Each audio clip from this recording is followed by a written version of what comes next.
రాజ్యాంగ నిర్మాత doctor BR అంబేద్కర్పై కేంద్ర హోంమంత్రి అమిత్ షా చేసిన అనుచిత వ్యాఖ్యలకు నిరసనగా మాల మహానాడు ఆధ్వర్యంలో సిద్దిపేట జిల్లా నంగనూరు మండల కేంద్రంలో బీజేఆర్ చౌరస్తా వద్ద నిరసన తెలిపారు. ఈ మేరకు కేంద్ర హోంశాఖ మంత్రి అమిత్ షా దిష్టిబొమ్మను దగ్ధం చేశారు. ఈ సందర్భంగా మాల మహానాడు నంగనూరు మండలం అధ్యక్షుడు దాసరి రమేష్ మాట్లాడుతూ కేంద్ర మంత్రి హోదాలో ఉండి రాజ్యాంగ నిర్మాత డాక్టర్ బిఆర్ అంబేద్కర్ని అవమానించడం దురదృష్టకరమని అన్నారు.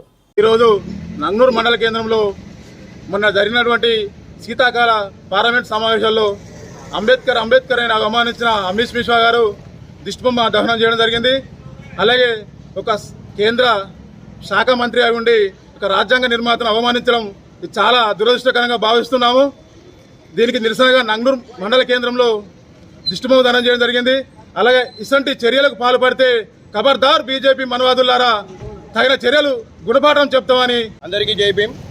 మొన్న పార్లమెంట్ సమావేశంలో కేంద్ర హోంమంత్రి అయిన అమిత్ షా గారు డాక్టర్ బాబాసాహెబ్ అంబేద్కర్ గారిపై అనుచిత వ్యాఖ్యలకు నిరసనగా ఈరోజు నంగనూరు మండల కేంద్రంలో అమిత్ షా దిష్టిబొమ్మ దహనం చేయడం జరిగింది. అమిత్ షా గారి వ్యాఖ్యలను దళితులను అవమానపరిచినట్టుగా, డాక్టర్ బాబాసాహెబ్ అంబేద్కర్ని అవమానపరిచినట్టుగా వ్యక్తం చేసుకున్నాడు. బీజేపీ అంటే మనువాదులకు ఉగ్రవాదులుగా చిత్రీకరిస్తున్నారు.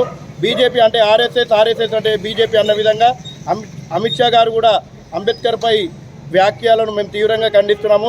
భవిష్యత్తులో ఎవరైనా కానీ అంబేద్కర్ గారిపై తీవ్ర వ్యాఖ్యలు ఖండిస్తూ భవిష్యత్తులో ఎవరైనా కానీ అనుచిత వ్యాఖ్యలను చేస్తే తస్మత్ జాగ్రత్త. అమిత్ షా గారిని వెంటనే కేంద్ర మంత్రి మాత్రం అమిత్ షాని తొలగించాల్సిందిగా కోరుతున్నాము. జై భీమ్.